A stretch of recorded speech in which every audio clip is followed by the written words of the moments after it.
जिस क्षण हम किसी महान आत्मा की कथा को छूते हैं उसी क्षण भीतर कुछ हल्का सा कांपता है, जैसे कोई पुरानी स्मृति जो सदियों से सोई पड़ी थी अचानक जाग उठती है, जैसे चेतना की गहराइयों में कोई प्रकाश की किरण उतरती है और वह कहती है, देखो जीवन कितनी मौन धुनों में बंधा है। आज हम जिस आत्मा को छूने जा रहे हैं वह कोई साधारण व्यक्तित्व नहीं था, वह त्याग की मिट्टी से बना हुआ था, वह मौन की अग्नि से तपकर निकला था। वह व्यक्तित्व था जिसने अपने भीतर की हर इच्छा को त्याग कर दूसरों के लिए एक जीवन जिया। और जब भी कोई मनुष्य अपना जीवन किसी और के लिए रख देता है वह मनुष्य नहीं रह जाता, वह एक तीर्थ बन जाता है, एक ऐसी ऊर्जा जो युगों को शांत कर दे। कहानी शुरू होती है एक नदी से, एक नदी जो केवल पानी नहीं आशीर्वाद थी, जो बहती नहीं थी गाती थी, जिसकी हर लहर में कोई प्राचीन रहस्य छिपा था, जिसे देखकर लगता था कि मानो स्वयं प्रकृति ने उसे अपने आंचल से उतारा हो। वही नदी गंगा और उसी नदी के तट पर शुरू होती है उस आत्मा की यात्रा जिसे संसार बाद में भीष्म कहकर पुकारता है। उस समय हस्तिनापुर का राजा था शांतनु। शांतनु का मन बड़ा निर्मल, बड़ा शांत था, परंतु हृदय में एक खालीपन था, एक अछूता सा दर्द। राजा के पास सब कुछ होता है परंतु मन किसी धन से नहीं भरता। और एक दिन जब वह गंगा के किनारे टहल रहे थे तभी उन्होंने देखा कि नदी के ऊपर से एक स्त्री गुजर रही है, जैसे स्वयं सौंदर्य किसी पल के लिए धरती पर आ गया हो। उसके पांव नदी को छूते और नदी मुस्कुरा उठती, उसके केश हवा में उड़ते और हवा ठहर जाती। शांतनु ने पहली बार ऐसा अनुभव किया जो किसी सुंदर स्त्री को देखकर नहीं होता। यह कुछ और था, जैसे कोई पुरानी मुलाकात दोबारा नई बनकर सामने आ गई हो। शांतनु मंत्रमुग्ध थे। उन्होंने उस स्त्री से विवाह का प्रस्ताव रखा। वह मुस्कुराई जैसे सदियों से जानती हो कि यह क्षण आने वाला है। उसने कहा, मैं आपके साथ विवाह करूंगी, पर एक शर्त है, आप मुझे कभी किसी कार्य के लिए रोकेंगे नहीं, मेरे किसी भी कर्म पर प्रश्न नहीं उठाएंगे, मेरे किसी भी कार्य को गलत नहीं कहेंगे। शांतनु प्रेम में थे और प्रेम में शर्तें बोझ नहीं लगती, हल्की लगती है। उन्होंने कहा, मैं आपकी हर शर्त मानता हूं। वह स्त्री थी गंगा, और जैसे ही विवाह हुआ राजमहल में आनंद फैल गया। कुछ समय बाद गंगा मां बनी, पहला पुत्र जन्मा। पूरा महल खुशियों से भर गया। परंतु उसी रात गंगा ने उस नवजात शिशु को नदी की धारा में ले जाकर समर्पित कर दिया। कोई चिल्लाहट नहीं, कोई रोना नहीं, जैसे नदी ने नदी को लौटा दिया हो। अगले दिन जब शांतनु को यह ज्ञात हुआ उनका हृदय टूट गया, परंतु उन्होंने अपनी प्रतिज्ञा याद की और वह मौन रहे। एक एक कर 7 पुत्र जन्मे और सभी को गंगा ने उसी धारा में बहा दिया। शांतनु के भीतर का मौन अब ज्वालामुखी बन रहा था। एक पिता अपनी ममता को कब तक दबाकर रख सकता है? 7 बार अपने पुत्रों को खोने का दर्द और फिर भी मौन। कभी कभी जीवन मनुष्य को इतने कठिन बंधनों में बांध देता है कि बोलना चाहकर भी नहीं बोल पाते। 8वां पुत्र जन्मा, और इस बार जब गंगा उस नवजात को लेकर नदी की ओर बढ़ी, शांतनु अपनी प्रतिज्ञा भूल गए। प्रतिज्ञा प्रेम की थी, पर पिता का हृदय प्रतिज्ञाओं से बड़ा होता है। उन्होंने रोका, कहा, बस अब और नहीं, मैं तुम्हें इस पुत्र को भी नदी में बहाने नहीं दूंगा। मैंने अब तक मौन रखा, पर अब नहीं रख सकता। गंगा ने पहली बार शांतनु की आंखों में सीधा देखा। वह मुस्कुराई, मुस्कान में करुणा थी। बोली, राजन, तुमने अपनी प्रतिज्ञा तोड़ी है, पर पति के रूप में नहीं, एक पिता के रूप में।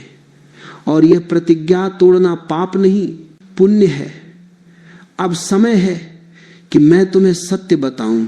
उन्होंने बताया कि ये सभी पुत्र वास्तव में 8 वसुओं के रूप थे, जिन्हें एक ऋषि के श्राप से पृथ्वी पर जन्म लेना पड़ा था।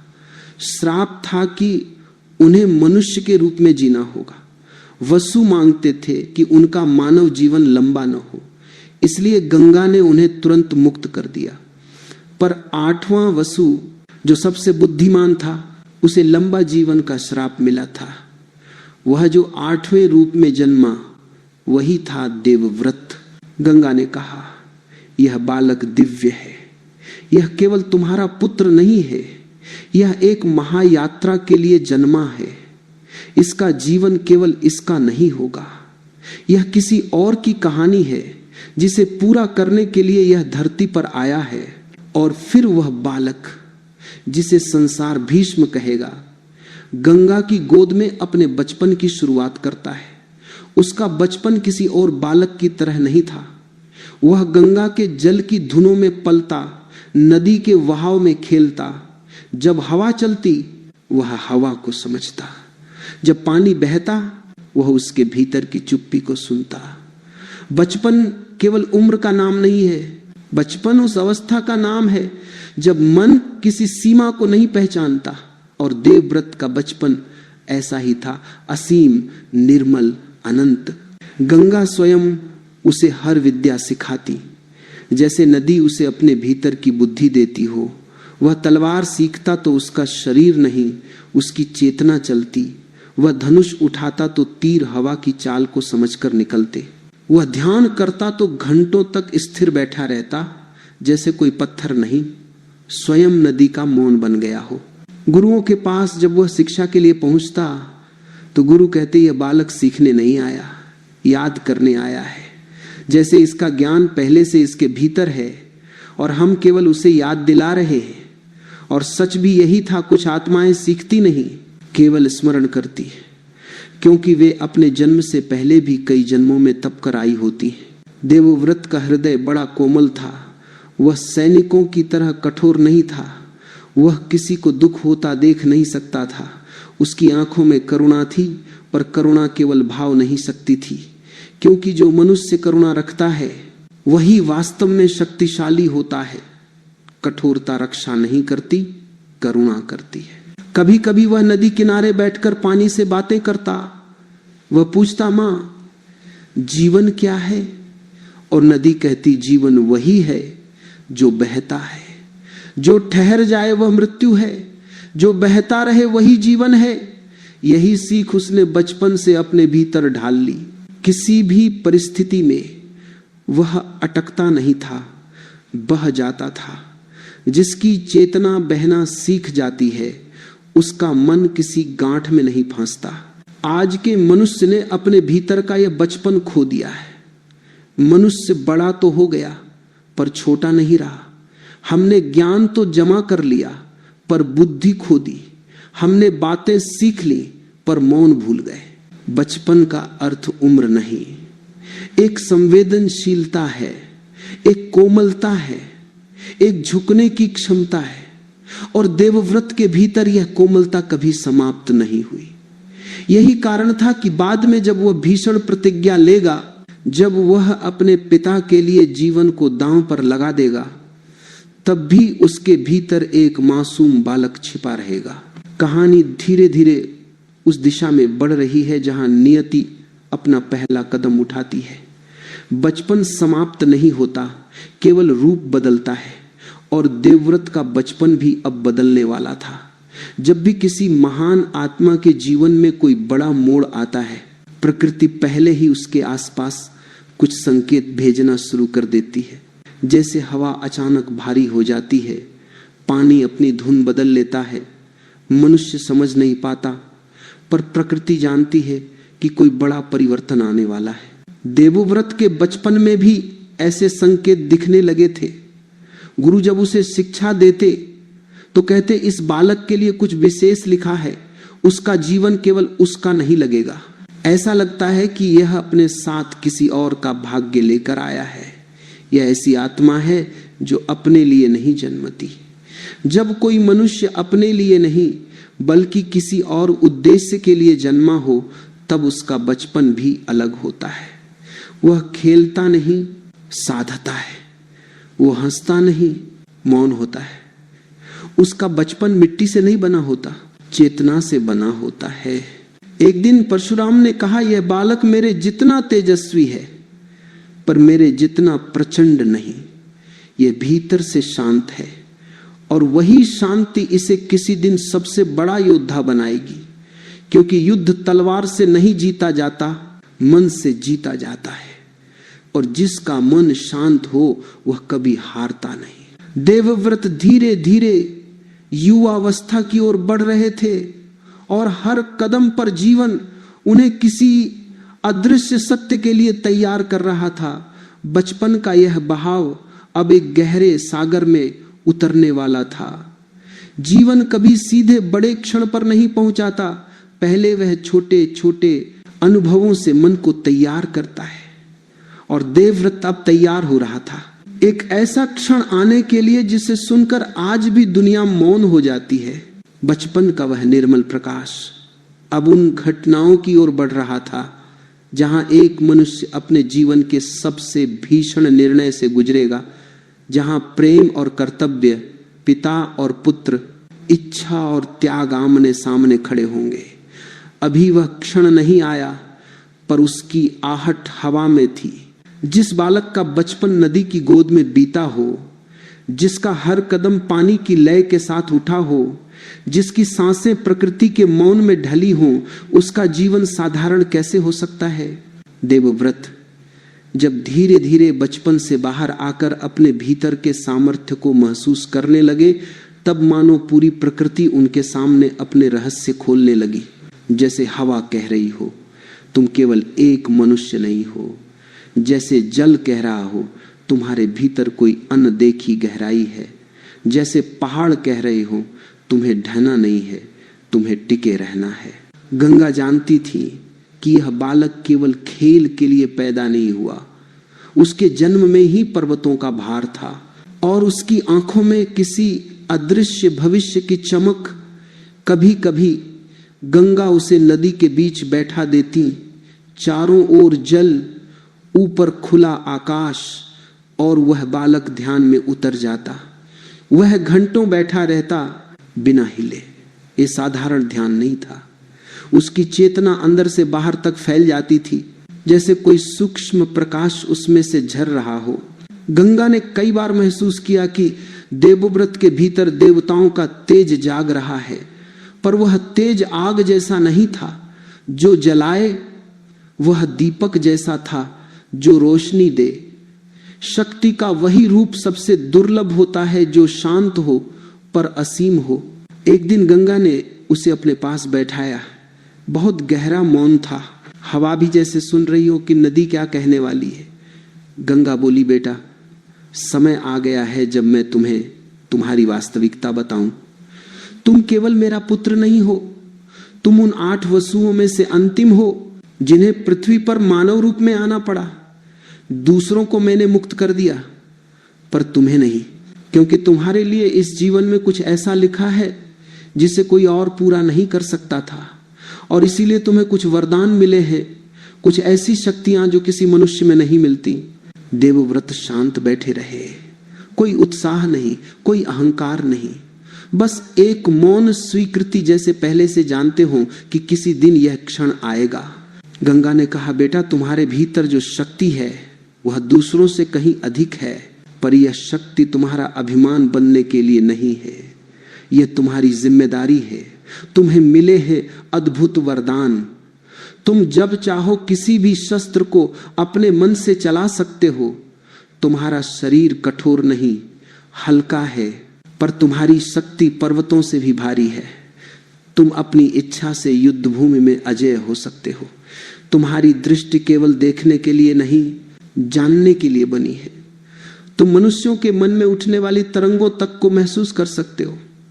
तुम जहां खड़े होते हो वहां का वातावरण अपने आप शांत हो जाता है। देवव्रत ने पूछा, माँ, ये सब क्यों दिया गया? मैं ऐसा क्या करूंगा जिसके लिए ये वरदान आवश्यक है? गंगा ने अपने दोनों हाथ उसकी पीठ पर रखे। बोली, तुम्हारा जीवन तुम्हारा नहीं है बेटा, तुम्हें किसी और के लिए जीना है। तुम्हारे निर्णय तुम्हारी इच्छाओं से नहीं, संसार की भलाई से तय होंगे। और सबसे कठिन बात यह होगी कि तुम सब कुछ कर सकते हो, पर तुम्हें बहुत कुछ करना नहीं होगा।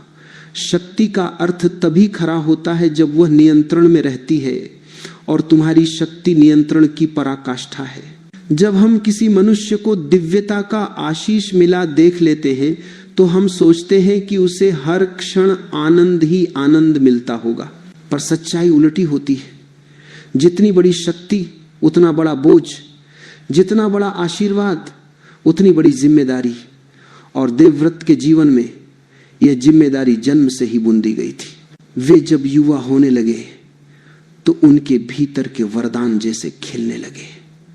उनके लिए धनुष उठाना कोई परिश्रम नहीं था। वे तीर को छोड़ते और तीर हवा की गति की तरह रास्ता चुन लेता। वे भाले को हाथ में लेते और भाला स्वयं दिशा पहचान लेता। वे तलवार रखते और तलवार उनके इशारे से पहले ही जान लेती कि कहां चलना है। यह कला नहीं थी, यह चेतना थी। किसी हथियार को चलाने के लिए बल चाहिए, पर किसी हथियार को समझने के लिए बुद्धि चाहिए। और देवव्रत के भीतर यह बुद्धि जल की तरह बहती थी। उनके गुरुओं को आश्चर्य होता, यह बालक सीखता कैसे है। कोई बात समझाने की जरूरत नहीं पड़ती, जैसे वह हर शास्त्र पहले से जानता है। परशुराम, जिन्हें दुनिया सबसे महान योद्धाओं में से एक मानती है, उन्होंने कहा, यह बालक किसी दिन ऐसा योद्धा बनेगा जिसका सामने रुकना किसी के लिए संभव नहीं होगा, पर यही उसका बोझ भी होगा, क्योंकि वह चाहेगा भी तो सामान्य जीवन नहीं जी सकेगा। देवव्रत जब युद्ध कला सीखते तो उनका चेहरा वैसा कड़ा नहीं होता जैसा योद्धाओं का होता है। वह शांत रहते।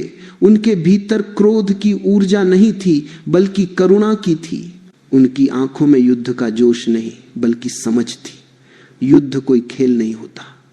युद्ध दुख का सूत्र है, और जिसने दुख को समझ लिया हो वह कभी अनावश्यक हिंसा नहीं करता। कई बार लोग सोचते थे कि इतना शांत मनुष्य युद्ध कैसे करेगा, पर सच्चाई यह है कि शांत मन ही सबसे बड़ा योद्धा बनता है, क्योंकि उसका हर वार जागरूक होता है, अंधा नहीं। उसका हर निर्णय स्पष्ट होता है, आवेश में नहीं। देवव्रत के वरदानों में एक अत्यंत दुर्लभ वरदान था। उनकी जीवन शक्ति इतनी प्रबल थी कि कोई भी बीमारी, कोई भी घातक प्रहार उन्हें इतनी आसानी से पराजित नहीं कर सकता था। उनका शरीर किसी साधारण शरीर की तरह नहीं था। उसमें ऐसी सहन शक्ति थी कि वे लंबे समय तक बिना थके युद्ध कर सके।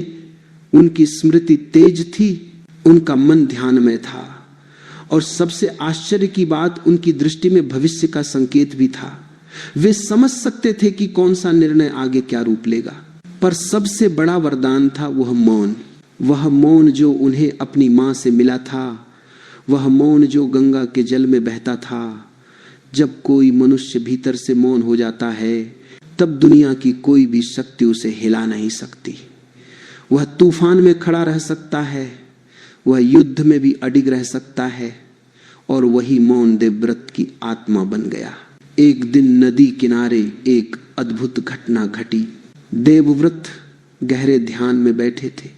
उनके चारों ओर लोग खड़े थे, पर उनका मन कहीं और था, अंतर की किसी गहराई में।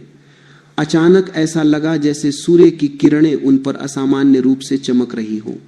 उनके शरीर के ऊपर हल्का सा प्रकाश फैला और लोग डर गए। पर वह प्रकाश डर का नहीं था, वो ऊर्जा का था। जैसे कोई भीतर का दीपक बाहर फैल गया हो। गंगा पास खड़ी थी और मुस्कुरा रही थी। उन्हें पता था उनके पुत्र की दिव्यता जग चुकी है। इस घटना के बाद लोगों में चर्चा फैल गई कि यह बालक साधारण नहीं है। कुछ कहते यह देव का अंश है, कुछ कहते यह पृथ्वी पर किसी विशेष उद्देश्य से आया है। पर असली बात यह थी कि देवव्रत ये सब सुनते थे, पर भीतर से एकदम मौन रहते थे। उनके भीतर कोई गर्व नहीं था। गर्व वहीं जन्म लेता है जहां स्वयं की पहचान नहीं होती, और देवव्रत को स्वयं की पहचान किसी और के कहने से नहीं मिलती थी। वह उन्हें भीतर से मिली थी। आज के मनुष्य के पास भी शक्तियां होती हैं। हम सोचते हैं शक्ति मतलब धन, पद, नाम, लेकिन असली शक्ति मन की होती है। मन का धैर्य, मन की स्पष्टता, मन का मौन। यदि मन मौन हो जाए तो जीवन का हर संकट छोटा लगता है। पर आज के इंसान का मन शोर से भरा है, चिंता का शोर, तुलना का शोर, दौड़ का शोर। और जब मन में शोर है तब जीवन की गंगा बह नहीं पाती, वह ठहर जाती है। देवव्रत के जीवन से सीख यही है। शक्ति को पाने की कोशिश मत करो, मन को शांत करने की कोशिश करो।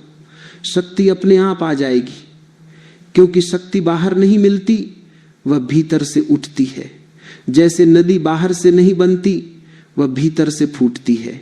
देवव्रत के युवावस्था के ये वर्ष उस महान भविष्य की तैयारी थे जिसकी कल्पना भी साधारण मनुष्य नहीं कर सकता। उन्हें जो वरदान मिले, जो शक्तियां मिली, वह केवल किसी युद्ध के लिए नहीं थी, वह किसी ऐसी जिम्मेदारी के लिए थी जो किसी मनुष्य को दी ही नहीं जाती, पर उन्हें दी गई। धीरे धीरे समय अपनी अगली चाल चल रहा था। नियति के कदम शांत थे पर स्पष्ट थे। जीवन उन्हें उस दिशा में ले जा रहा था जहां इतिहास बदलने वाले क्षण उनका इंतजार कर रहे थे। शक्ति जाग चुकी थी, अब उसे अग्नि की परीक्षा के लिए भेजा जाना था। और गंगा जानती थी कि उनका पुत्र अब उस मोड़ के करीब पहुंच चुका है जहां उसका जीवन किसी और दिशा में मुड़ने वाला है। उनके पुत्र में आपकी सत्य, जहां उसका हर निर्णय युगों को प्रभावित करेगा। वरदान मिल चुके थे, अब समय था कि जीवन उन्हें परखे। जब किसी जीवन में दिव्यता जागती है, जब किसी आत्मा को वरदान मिलते हैं, तब भी वह कथा पूरी नहीं होती। वरदान अपने साथ जिम्मेदारी लाते हैं, और जब यह जिम्मेदारी इतनी विशाल हो कि उसका भार कोई साधारण मनुष्य उठा ना सके, तब नियति स्वयं उस व्यक्ति को उसके असली मार्ग की ओर ले जाती है। देवव्रत के भीतर की शक्ति अब पूरी तरह जाग चुकी थी, पर यह शक्ति किस ओर ले जाएगी यह अभी किसी को नहीं पता था। समय धीरे धीरे बहता रहा। गंगा का आशीर्वाद, गुरुओं की शिक्षा, भीतर का मौन, सबने मिलकर देवव्रत को ऐसा बना दिया जो मृत्यु से भी नहीं डरता था। पर ताकत का असली रूप तब सामने आता है जब जीवन किसी कठिन निर्णय को मनुष्य के सामने रख देता है, और वह निर्णय अब आने वाला था। कुछ वर्षों बाद गंगा देवव्रत को लेकर शांतनु के पास लौटी। शांतनु ने अपने पुत्र को पहली बार इतना बड़ा, इतना तेजस्वी, इतना दिव्य रूप में देखा। उनके चेहरे पर गर्व था। वर्षों का विरह एक पल में पिघल गया। पिता पुत्र का मिलन केवल बाहरी आलिंगन नहीं होता, वह भीतर के किसी खालीपन को भर देता है। शांतनु ने देवव्रत को राजकुमार घोषित किया। पूरा राज्य खुशी में डूब गया। सभी को विश्वास था कि यह बालक आगे चलकर सबसे महान राजा बनेगा, जो धर्म को स्थापित करेगा, न्याय करेगा और हस्तिनापुर को स्वर्ण युग में ले जाएगा। लेकिन नियति की कहानी में जो लिखा हो वह कोई मिटा नहीं सकता। एक दिन शांतनु शिकार के लिए निकले। जंगल की हवा में एक मधुर सुगंध थी, जैसे किसी फूल का रस पूरी धरती में फैल गया हो। उन्होंने उस सुगंध का पीछा किया और नदी किनारे पहुंचे।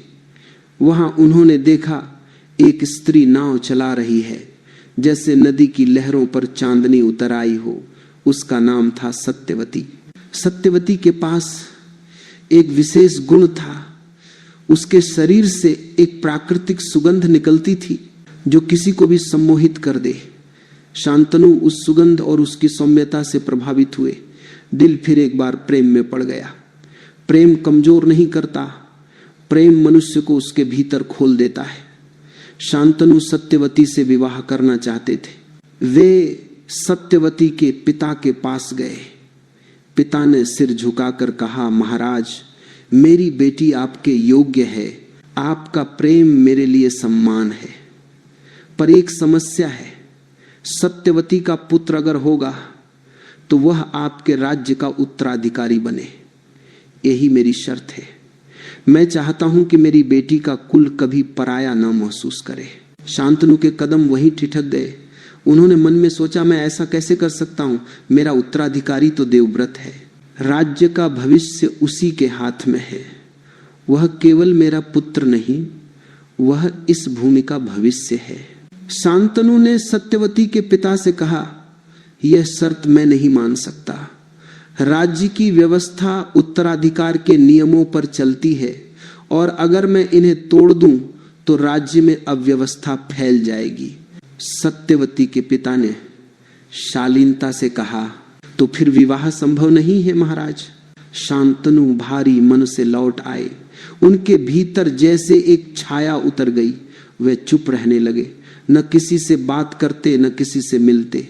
उनके चेहरे पर प्रेम का दर्द था, वह दर्द जो केवल प्रेम को खोने पर नहीं बल्कि अपनी इच्छा को दबाने पर भी होता है। देवव्रत ने यह परिवर्तन महसूस किया। पिता का मौन, पिता की आंखों में उतरती बेचैनी, यह बात देवव्रत के हृदय को विचलित करने लगी। एक दिन उन्होंने राजगुरु से पूछा, पिताजी इतने उदास क्यों हैं? राजगुरु ने पहले टालना चाहा, पर देवव्रत के आग्रह के सामने मौन टूट गया। उन्होंने सब कुछ बताया। सत्यवती, उसका सुगंधित अस्तित्व, उसका मनोहारी व्यक्तित्व और उसका पिता की दी हुई वह कठिन शर्त।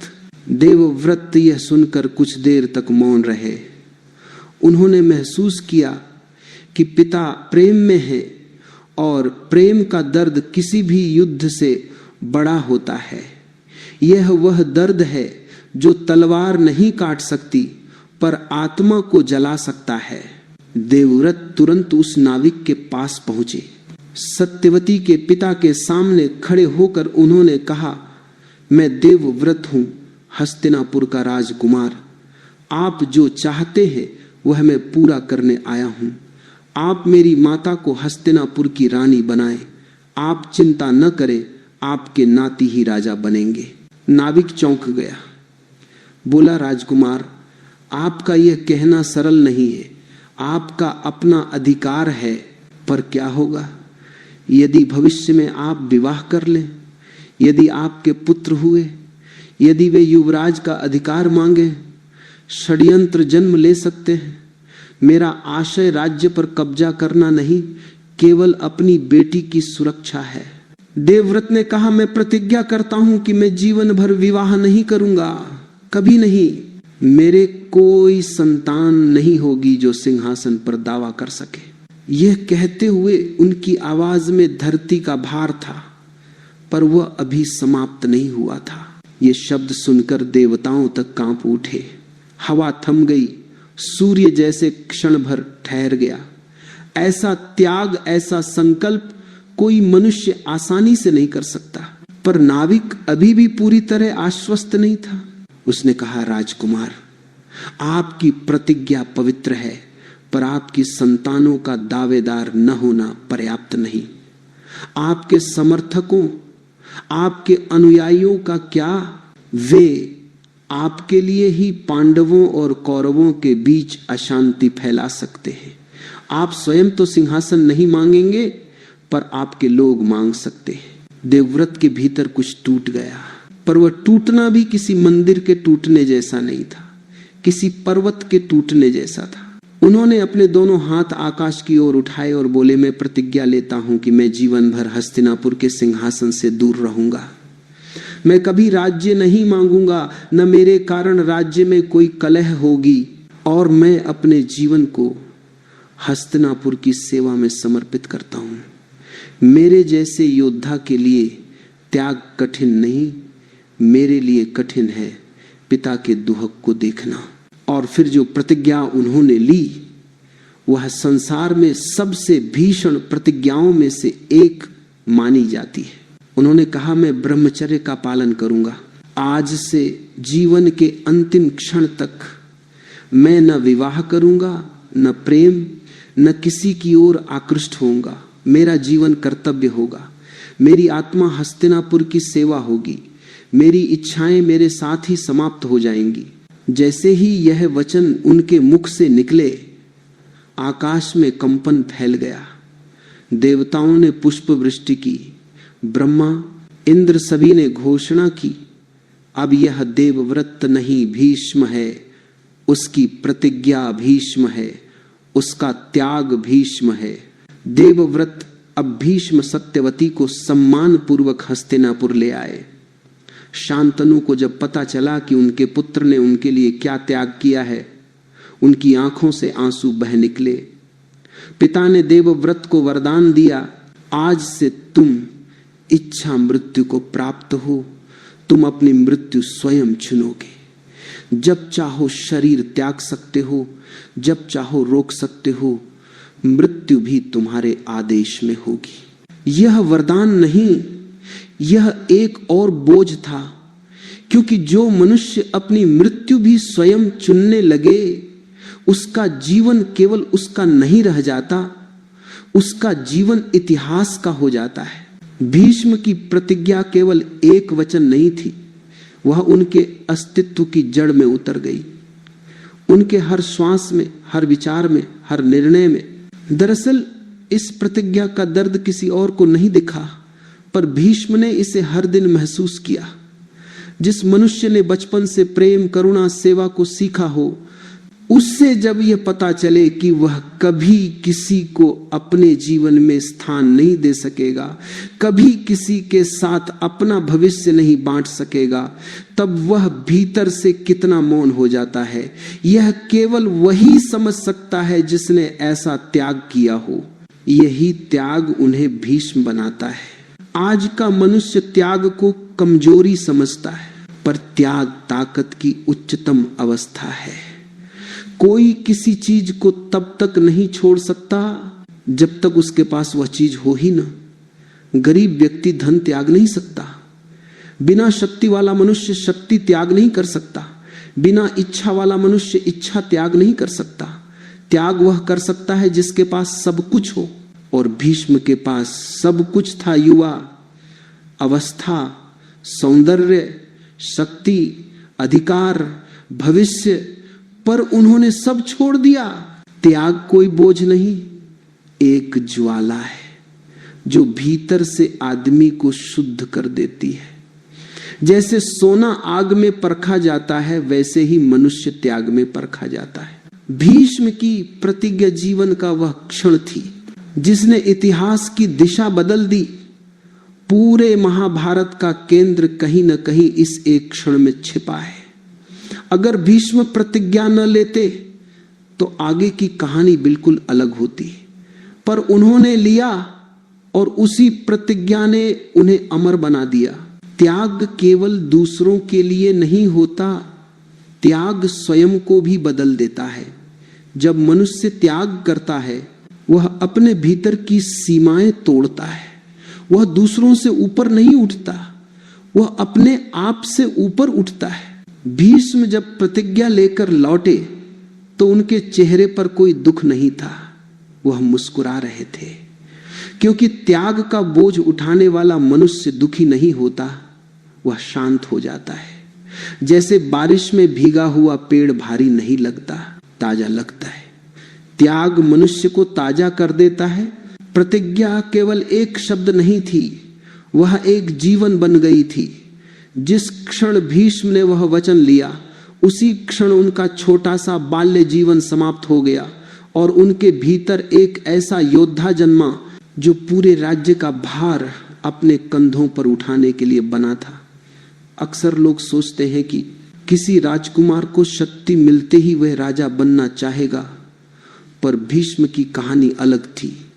उन्होंने उस शक्ति को अपने लिए नहीं, अपने कर्तव्य के लिए संभाला। सत्यवती अब रानी बन चुकी थी।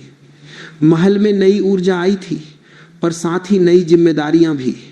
भीष्म सब कुछ मौन होकर देखते थे।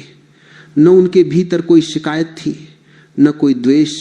त्याग जहां होता है वहां मन में कोई कड़वाहट नहीं रहती, वहां केवल शांत स्वीकृति रह जाती है। सत्यवती से 2 पुत्र जन्मे, चित्रांगद और विचित्रवीर्य। भीष्म इन दोनों को अपनी ही तरह प्रेम से पालते।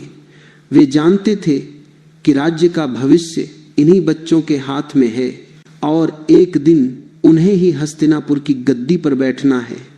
भीष्म ने उन्हें युद्ध कला, नीति, धर्म और नेतृत्व की कला सिखाई। उन्होंने कभी उन्हें यह महसूस नहीं होने दिया कि वे सावत्र पुत्र हैं। कोई भी बड़े हृदय वाला मनुष्य यह नहीं सोचता कि कौन अपना है कौन नहीं। उसका हृदय इतना व्यापक होता है कि उसमें विभाजन की जगह ही नहीं होती। चित्रांगद जवान हुआ, वीर हुआ, तेजी और उत्साह वाला हुआ। उसका स्वभाव कुछ तीखा था पर हृदय अच्छा था। वह सिंहासन पर बैठा, पर नियति के खेल बड़े अजीब होते हैं। एक युद्ध में एक गंधर्व से उसका सामना हुआ और वह युद्ध उसके लिए अंतिम सिद्ध हुआ।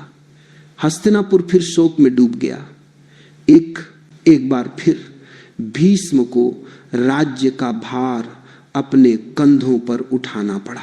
उन्होंने विचित्रवीर्य को राजा बनाया।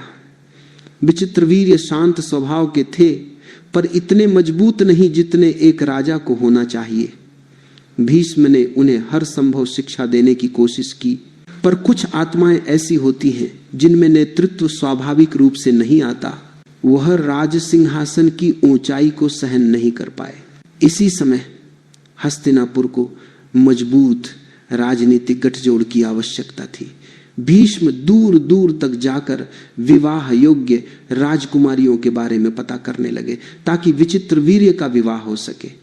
उन्होंने काशीराज की 3 कन्याओं अंबा, अंबिका और अंबालिका को स्वयंवर से जीतकर हस्तिनापुर लाया। यहीं से नियति ने एक और जटिल मोड़ लिया। अंबा ने बताया कि उसका मन पहले से ही किसी और के प्रति समर्पित है और वह विवाह नहीं कर सकती। भीष्म ने तुरंत उसे सम्मान पूर्वक वापस भेजा, क्योंकि उनके भीतर धर्म का सम्मान सबसे ऊंचा था। उनका निर्णय हमेशा कर्तव्य से बंधा होता, व्यक्तिगत हित से नहीं। पर जब वह अपने प्रेमी से मिली, उसने उसे वापस लौटा दिया, क्योंकि अंबा अब हस्तिनापुर की राजकुमारी कहलाती थी। अंबा टूट गई। वह फिर भीष्म के पास आई और कहा, मुझे न्याय चाहिए। पर भीष्म ने कहा, तुम्हारे साथ अन्याय नहीं होगा, पर मैं तुम्हारे लिए विवाह नहीं कर सकता क्योंकि मैंने व्रत लिया है। अंबा का हृदय आग बन गया। वह प्रतिज्ञा कर चुकी थी कि वह किसी दिन भीष्म का विनाश करेगी। प्रेम का अपमान स्त्री को अभिशाप भी दे सकता है और आग भी। अंबा का दोहक आगे चलकर युद्ध का बीज बनेगा और भीष्म यह जानते भी नहीं थे कि उस क्षण एक नई दिशा जन्म ले रही है। लेकिन इन घटनाओं के बीच भीष्म अपनी राह पर अडिग थे। उनके सामने केवल हस्तिनापुर था, उसकी शांति, उसकी व्यवस्था, उसकी सुरक्षा। उन्होंने अपने लिए कोई मार्ग नहीं चुना था। उनका हर निर्णय राज्य के लिए था। विचित्रवीर्य का विवाह तो हुआ, पर कुछ वर्षों बाद वह भी रोग से चल बसे। सत्यवती फिर शोक में डूब गई। राज्य का भविष्य अंधकार में दिखने लगा। कोई उत्तराधिकारी नहीं था। हस्तिनापुर की गद्दी खाली थी। जब राज्य में नेतृत्व का अभाव हो, तब उसका भार स्वाभाविक रूप से उस व्यक्ति पर जाता है जो सबसे समर्थ हो, सबसे धर्मप्रिय हो, सबसे स्थिर हो, और वह था भीष्म। पर भीष्म ने प्रतिज्ञा ली हुई थी, वह राजा बन ही नहीं सकते थे।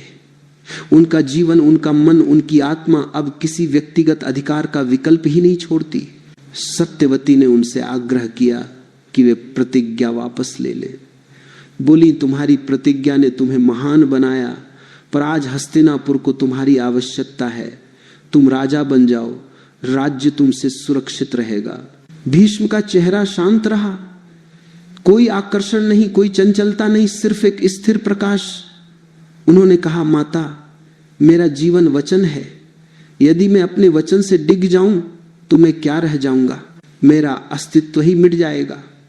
मैं राज्य की मर्यादा तोड़ सकता हूं, पर अपना वचन नहीं। वह जानते थे कि सिंहासन त्यागना त्याग नहीं है, अपनी इच्छा छोड़ना त्याग है, और वह अपनी हर इच्छा पहले ही त्याग चुके थे। अब केवल कर्तव्य था, और उसी कर्तव्य के कारण उन्होंने राजा बनने से इनकार कर दिया। वह कहते, राज्य का रक्षक होना राजा होने से बड़ा है।